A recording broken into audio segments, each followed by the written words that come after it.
मित्रांनो, ठरलं तर मग या मालिकेच्या आजच्या भागामध्ये सायली स्वतःला सोडवून घेण्याचा खूप प्रयत्न करत असते। तेवढ्यातच महिपत तेथे येतो आणि सायलीची ही धडपड पाहतो। त्याच्या गुंडांना इशारा करून तो बोलवतो आणि तिला पॅक बांधून ठेवायला सांगतो। गुंड ते समोर जातात, सायलीच्या कानाखाली मारतात आणि तिला पुन्हा पॅक बांधून ठेवतात। दुसरीकडे अजूनही सायलीची सर्वजण वाट पाहत असतात। तेव्हा प्रिया सर्वांना म्हणते की तुम्ही अगोदर जाऊन झोपा, अर्जुन आला की मी तुम्हा सर्वांना उठवेन। त्यावेळी आता कुणीच तिचं ऐकत नाही, पण पूर्ण आजी म्हणतात की मग तू एकटी जागी राहणार का अर्जुन येईपर्यंत। त्यावेळी प्रिया हसतच म्हणते हे माझं कर्तव्यच आहे आजी। त्यावेळी अश्विन म्हणतो अजिबात नाही, आम्ही सर्वजण इथेच थांबणार आहोत, कर्तव्य म्हणून नाही हां, आमची इच्छा आहे म्हणून। त्यावेळी प्रताप म्हणतो अरे सर्वांनी असं जागून काय उपयोग आहे, मला झोप आली, मी झोपायला चाललो। तेव्हा पूर्ण आजी देखील म्हणतात मलाही पडायचंय, मी आता जाते आणि थोडा वेळ पडते। तेव्हा ठीक आहे असं आता प्रिया म्हणते। त्यानंतर कल्पना विमलाला म्हणते मी जाते आणि देवी आईला साकडं घालते। तेव्हा ठीक आहे असं विमल म्हणते। मग नंतर अस्मिता म्हणते की तुला सुनेचा रोल चांगला शोभतोय आणि तू तो चांगला निभावती, फक्त एक गोष्ट कर आता, अर्जुन आला की लगेच त्याला इम्प्रेस कर, अगदी बायकोसारखं। तेव्हा प्रिया आता खूप खुश होऊन जाते, तर अस्मिता लगेच तेथून जाते। आता ती मनातल्या मनात विचार करू लागते अर्जुनला काही सायली सापडणार नाही म्हटल्यावर ही माझी जागा तर पक्की, आणि त्यातल्या त्या साक्षीकडून पैसे सुद्धा मिळणार आहेत। पण प्रियाला आता प्रश्न पडतो नक्की मला पैसे मिळतील ना, याच विचारात आता ती असते। तर दुसरीकडे महिपत साक्षीला आता कानाखाली मारतो, त्यामुळे आता साक्षी खूप घाबरते। नागराज म्हणतो अरे स्वतःच्या लेकरावरच तू काय हात उचलतो। तेव्हा तिचे डोळे हिने बांधले नाही, मग काय करायचं, मी 2 तास साईटवर काय गेलो तर हिने एवढा मोठा घोळ घालून ठेवला, आता तो कसा निस्तरायचा। त्यावेळी साक्षी म्हणते एक वेळ अर्जुनने आपल्याला मारून टाकलं असतं ना तरी बरं झालं असतं, पण तो तसं कधीही करणार नाही, तो आता कायद्याच्या बाजूने जाणार असं मला वाटतं। तेव्हा त्या सायलीचे डोळे बांधायला हवे होते एवढंच मला वाटतं असं महिपत म्हणतो, आणि त्या गुंडांचीही चांगल्याच प्रकारे धुलाई करतो। आता साक्षी प्रचंड घाबरलेली असते। नागराज म्हणतो महिपत जरा शांत हो, गुंड आता तिथून गेलेले असतात। त्यावेळी नागराज म्हणतो अरे आता काय करायचं पुढं।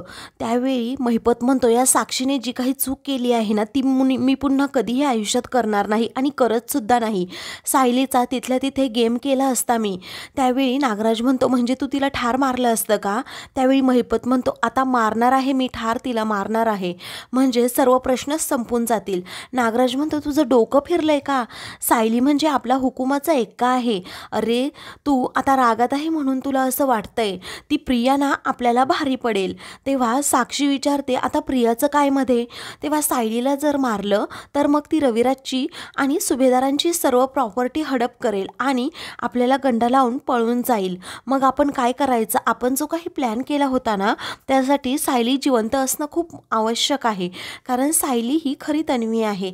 त्यावेळी आता महिपत आणि साक्षी हे दोघेही शांत होतात। साक्षी म्हणते हो अण्णा, आपल्याला असं करून चालणार नाहीये, आपल्याला सायलीला जिवंत ठेवावंच लागेल। मग तेवढ्यातच आता प्रियाचा साक्षीला फोन येतो, ती म्हणते की मी तुझं काम केलं आहे, आता पैशांचं बोल। तेव्हा साक्षी म्हणते तुझे पैसे तुला मिळतील।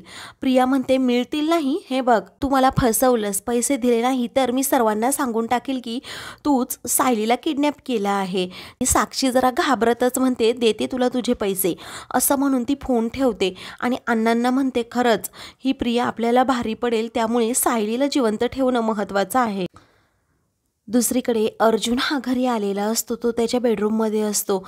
आता सायलीच्या आठवणीमध्ये तो खूप रडत असतो। तो म्हणतो मिसेस सायली मी तुमच्याशिवाय नाही जगू शकत, तुम्ही कुठे आहात नक्की, मी किती शोधण्याचा प्रयत्न केला परंतु तुम्ही सापडत का नाहीत, असं म्हणून तो रडू लागतो। त्याला आता सर्व सायलीच्या आठवणी आठवू लागतात। ते सायली आता मनातल्या मनात विचार करू लागते अर्जुन सर आपली भेट पुन्हा होईल की नाही काय माहीत, मला माहीत आहे तुम्ही मला शोधण्यासाठी अगदी जीवाचं रान करत असाल पण मी तुम्हाला सापडत नाही। आता अर्जुनची खूप आठवण येत असते। दुसरीकडे अर्जुनची देखील अवस्था तशीच असते. त्यालाही सायलीशिवाय अजिबात करमत नसतं. तो रडत असतो आणि म्हणतो, मिसेस सायली लवकर या ना घरी, मला खूप आठवण येते. त्याला सायलीबरोबर घालवलेले सर्व क्षण आठवू लागतात. दुसरीकडे सायलीची अवस्था देखील तशीच असते. तिला अर्जुनशिवाय करमत नसतं. ती म्हणते, अर्जुन सर मला असं का होतंय कळत नाही, मला तुमची खूप आठवण येते, आपली भेट होईल ना पुन्हा. तेवढ्यातच अर्जुन तेथे येतो. तिच्या हातावर हात ठेवतो आणि म्हणतो, मिसेस सायली अजिबात काळजी करू नका, तुमची आणि माझी भेट नक्कीच होणार. तुम्ही माझ्याशिवाय, मी तुमच्याशिवाय आता जगू शकत नाही. आपण दोघेही एकमेकांच्या आयुष्याचा भाग झालो आहोत आणि मला माहीत आहे, माझं मन सांगतंय मला की तुम्ही माझ्याशिवाय नाही जगू शकत. तेव्हा सायली नाही असं म्हणते. मग आता आपली भेट लवकरच घडणार आहे असं म्हणून अर्जुन आता तेथून जातो. पण हा सायलीचा भास असतो. तिकडे अर्जुन सायलीच्या आठवणीमध्ये आता तेथेच बसलेला असतो, रडत असतो. त्याच वेळी आता सायली तेथे येते आणि म्हणते, अर्जुन सर असं म्हणून ती त्याचा हात हातात घेते आणि म्हणते की असा धीर सोडायचा नाही सर, आता आपल्या दोघांनाही एकमेकांपर्यंत पोहोचण्याचा मार्ग शोधायचा आहे, त्यामुळे प्लीज तुम्ही असा धीर सोडू नका. अर्जुन हो म्हणतो. दुसऱ्या दिवशी अर्जुन हा लवकर सकाळी उठून लगेच सायलीला शोधण्यासाठी घराबाहेर पडतो आणि मोठ्या मोठ्याने सायलीला आवाज देत असतो. सायली तू कुठे आहेस असं म्हणून इकडे तिकडे तो धावत असतो. समोर आता त्याला दिसतं की सायलीला साक्षी आणि महिपतने पकडलेला आहे. तेथे त्यांचे 4 गुंड आहेत. साक्षी आणि महिपत हे दोघेही सायलीला आता मारण्याचा प्रयत्न करणार आहेत. सायली म्हणते, अर्जुन सर मला वाचवा. अर्जुन धावतच आता सायलीला वाचवण्यासाठी पुढे जातो. तर महिपतने सायलीच्या डोक्यावरच गन रोखलेली असते. तो लगेच बंदुकीतून गोळी सोडतो आणि सायलीला मारतो. पण हा अर्जुनचा सर्व भास असतो. अर्जुन सायली असं म्हणून जोरात आता ओरडतो आणि उठतो. प्रचंड तो घाबरलेला असतो. त्याला काय करावं सुचत नाही. इकडे महिपत हा साक्षी आणि नागराजला म्हणतो की या सायलीला जिवंत ठेवण्याची माझी अजिबात इच्छा नाही, पण नाईलाज आहे. तेव्हा तो त्याच्या पंटरला सांगतो की हिला राजस्थानला घेऊन जा, मारायचं नाही, फक्त वार करायचे, लोळीपांगळी करून टाकायची, फक्त जिवंत राहिली पाहिजे. ते गुंड म्हणतात की हो साहेब तुमचं काम नक्कीच होणार. पुढे म्हणतो, खरं तर या कामासाठी मी जायला हवं, परंतु जाऊ शकत नाही. नागराज म्हणतो, कारण तू किंवा साक्षी इथून गेलो तर सर्वांना संशय येईल म्हणून. त्यानंतर महिपत गुंडांना म्हणतो, महाराष्ट्राची बॉर्डर क्रॉस केल्याशिवाय अजिबात कुठे थांबायचं नाही, पनवेल सोडून लवकरात लवकर जायचं, लोक कामाला बाहेर जाण्या अगोदर. तेव्हा ठीक आहे असं ते गुंड म्हणतात. तर महिपत पुन्हा म्हणतो की साक्षी वाईटातून चांगलं निघतं ना, ते असं म्हणतात. साक्षी म्हणते म्हणजे काय.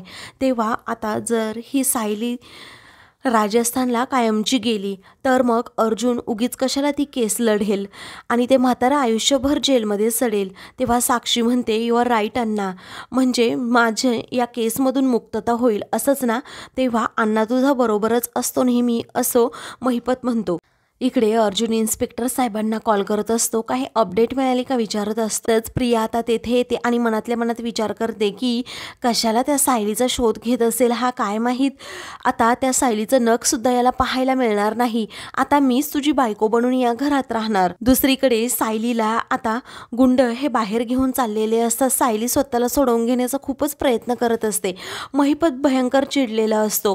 तर बाहेर साक्षी आता त्या गुंडांना म्हणत असते दिलेल्या इन्स्ट्रक्शन फॉलो करायच्या. तेवढ्यातच तेथे आता चैतन्य येतो. तो कामानिमित्त बाहेर चाललेला असतो. तो म्हणतो, मॅडम माझ्यासाठी तुमच्याकडे थोडा वेळ आहे का. तेव्हा साक्षी म्हणते, तू तू कसा इथे आलास. तेव्हा तो विचारतो, एवढी काय घाबरलीस. तर साक्षी म्हणते, अरे नेहमी मीच तुला विचारत असते माझ्यासाठी वेळ आहे का, आज तू विचारलं असं म्हणून ती त्याला मिठी मारते. मागे अण्णा उभे असतात.